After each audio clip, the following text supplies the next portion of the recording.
Pemirsa, Presiden Jokowi mempersilahkan Presiden ke-6 RI Susilo Bambang Yudhoyono jika ingin menemuinya di istana. Jokowi berjanji akan meluangkan waktu jika ada permintaan dari SBY.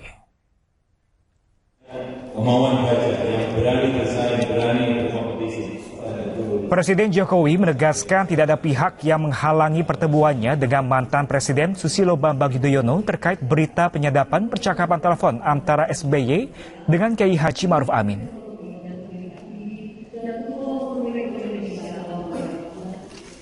Jokowi sendiri enggan menanggapi polemik yang melibatkan Ahok, Ma'ruf Amin dan juga SBY. Karena kabar tersebut hanya isu di pengadilan yang sebaiknya diselesaikan di pengadilan dengan pihak terkait. Jokowi menegaskan isu-isu yang berkembang di pengadilan kasus Ahok tidak ada kaitannya dengannya.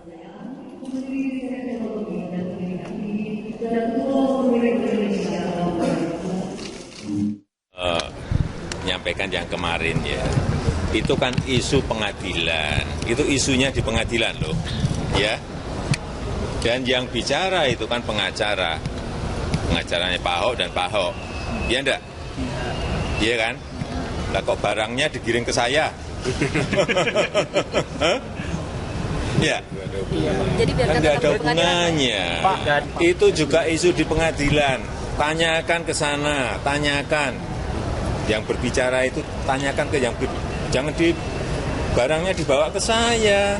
Oh, yang berbicara itu isu di pengadilan kok. Tapi ada rencana bertemu dengan Pak SBY nggak? Apanya? Ya kan sudah saya sampaikan bolak-balik kan, waktunya akan diatur. Tetapi kalau ada permintaan, ya, ini sudah ada permintaan. Ya tanyakan ke Menseknek, bukan saya. Pak, menegaskan aja Pak, apakah pertemuan dengan Pak SBY menunggu permintaan dari Pak SBY sendiri? Kan saya sampaikan, waktunya akan diatur.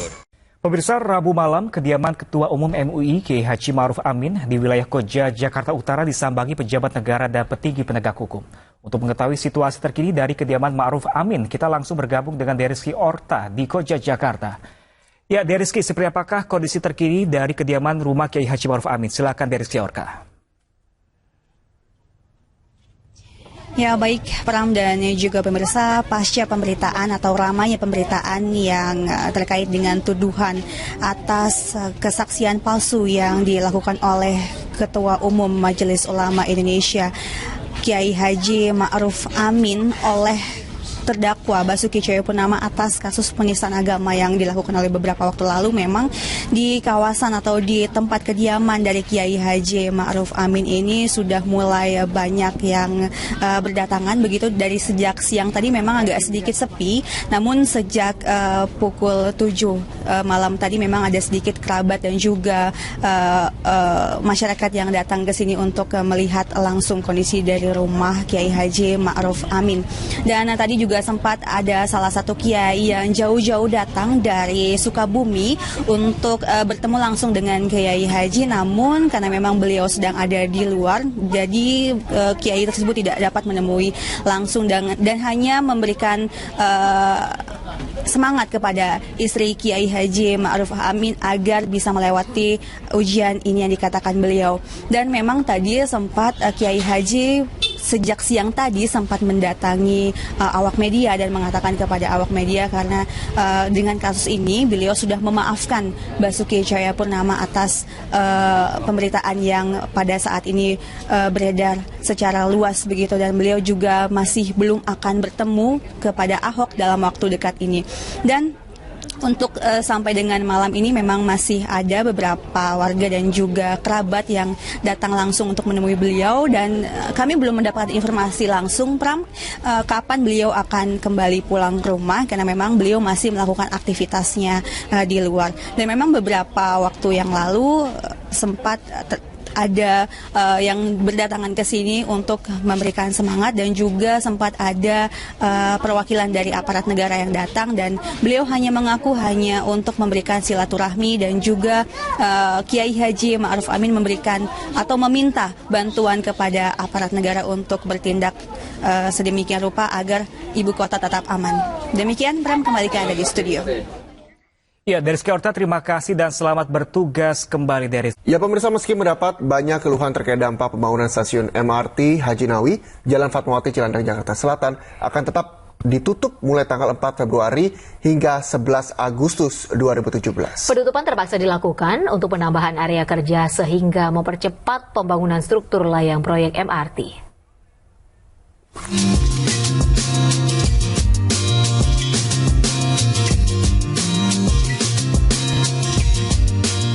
Pemerintah Provinsi DKI Jakarta dan PT Mass Rapid Transit akan memberlakukan penutupan Jalan Fatmawati untuk sementara waktu. Rencananya penutupan jalan akan berlangsung 6 bulan, mulai 4 Februari hingga 11 Agustus 2017 mendatang. Penutupan jalan dilakukan mulai dari depan pertigaan Jalan Abdul Majid Raya menuju ke arah selatan hingga depan pertigaan Jalan Darul Ma'arif sepanjang 300 hingga 400 meter di Jalan Fatmawati Cilandak, Jakarta Selatan. Selama penutupan jalan, akses tetap disediakan kepada pemilik atau penghuni dan pengunjung ruko di sekitar area ini. Demikian juga angkutan umum yang beroperasi di sepanjang Jalan Raya Fatmawati dan Jalan Panglima Polim. Untuk mengantisipasi kemacetan di sekitar jalan yang ditutup, Pemprov DKI Jakarta memaksimalkan pemasangan rambu-rambu pengalihan jalan, menambah petugas lapangan, dan melakukan sosialisasi kepada masyarakat. Dari Jakarta, Anna Maria Agus Dwi Prasetyo, MNC Media, melaporkan. Kembali di iNews Siang, pemirsa, kabar mengejutkan datang dari perusahaan tambang plat merah Pertamina. Direktur Utama Pertamina Dwi Sucipto dan Wakil Direktur Pertamina Ahmad Bambang dikabarkan akan dicopot dari jabatannya. Pertamina rencananya akan menggelar rapat umum pemegang saham terkait perombakan direksinya. Jajaran direksi PT Pertamina pagi tadi mulai berdatangan ke kantor BUMN. Diagendakan akan digelar rapat umum pemegang saham yang dipimpin langsung oleh Menteri BUMN Rini Sumarno. RUPS Pertamina kali ini diperkirakan akan membahas mengenai pencopotan Direktur Utama Pertamina Dwi Sucipto dan Wakil Direktur Pertamina Ahmad Bambang. Keduanya pun telah tiba di kantor BUMN. Saat ditanyakan mengenai perombakan direksi, baik Dwi Sucipto maupun Ahmad Bambang tidak mau berkomentar dan mengaku belum mengetahui apapun. Kabar miring yang menerpa Pertamina muncul sejak dualisme kepemimpinan di tengah masalah yang berurutan di kilang minyak milik perusahaan negara itu. Struktur baru Pertamina membagi kekuasaan kepada Direktur Utama dan wakilnya, sehingga Ahmad Bambang memiliki kewenangan yang hampir sama dengan Direktur Utama Dwi Sucipto. Wakil Direktur Pertamina Ahmad Bambang telah menyampaikan cuitan yang berkaitan dengan rencana pencopotannya lewat akun Twitternya. Cuitan tersebut langsung ramai dikomentari oleh netizen. Pemirsa, menanggapi pernyataan Presiden ke-6 Susilo Bambang Yudhoyono perihal terhalangnya pertemuan antara Presiden Jokowi dan juga SBY, pihak istana langsung menanggapi dan membantah adanya penghalangan dalam pertemuan tersebut. Dan kita sudah terhubung dengan rekan Randu Dahlia, langsung dari Istana Negara. Ya Randu, silakan dengan informasinya.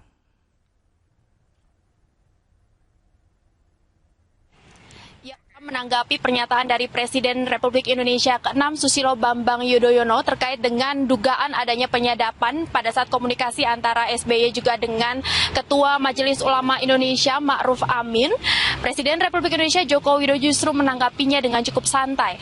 Dan Pram, ditemui pagi tadi, Presiden Republik Indonesia Joko Widodo justru menyatakan bahwa pernyataan atau kesaksian yang terucap pada saat persidangan merupakan fakta persidangan dan seharusnya tidak lagi dipertanyakan kepada Presiden Republik Indonesia dan sebaiknya justru dipertanyakan kepada kuasa hukum dari terdakwa kasus dugaan penodaan agama, yakni Gubernur DKI Jakarta nonaktif Basuki Cahayapurnama. Dan dalam kesempatan yang sama, Joko Widodo juga menegaskan bahwa tidak ada pihak yang menghalangi Susilo Bambang Yudhoyono untuk menemui dirinya. Presiden justru menegaskan akan meluangkan waktu jika Susilo Bambang Yudhoyono telah melakukan mekanisme dan juga prosedur pertemuan antara seseorang kepada Presiden Republik Indonesia, karena hingga saat ini Jokowi belum menerima surat izin atau surat pengajuan pertemuan terhadap Joko Widodo dari pihak Susilo Bambang Yudhoyono. Hal ini senada juga diungkapkan oleh pihak istana melalui Sekretaris Kabinet, yakni Pramono Anung, yang menegaskan bahwa tidak ada pihak yang menghalangi Susilo Bambang Yudhoyono untuk melakukan pertemuan dengan Jokowi, dan menegaskan tidak pernah ada instruksi ataupun perintah penyadapan dari pihak manapun melalui komunikasi antara Susilo Bambang Yudhoyono dan juga Ma'ruf Amin.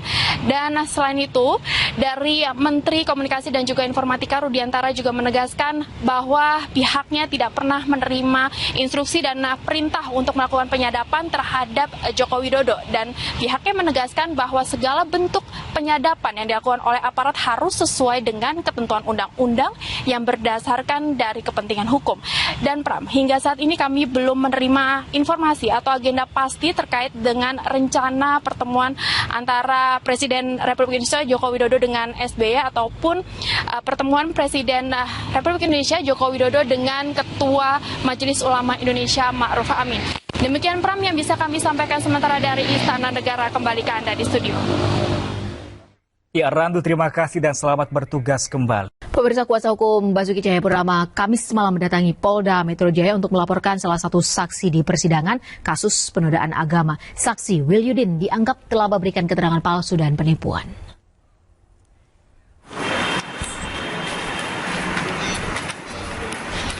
Dengan membawa 3 alat bukti, kuasa hukum Ahok mendatangi sentra pelayanan kepolisian Polda Metro Jaya.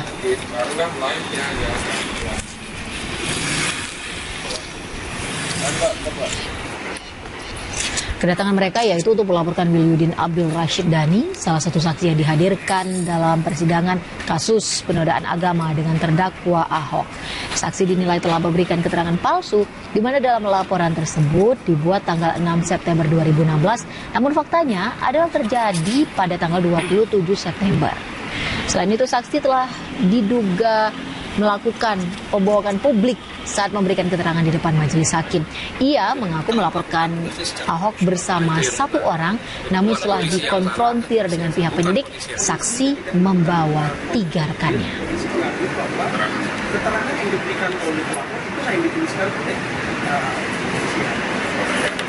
inilah yang menurut hemat kami anggap bahwa memberikan keterangan palsu, bahkan memberikan laporan palsu, sehingga pasal yang kami adukan, yakni pasal 242 ayat 1, kemudian 220, kemudian 317, 318 KUH pidana.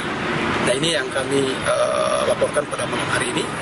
Mudah-mudahan ini bisa diproses secara cepat untuk kepentingan klien kami.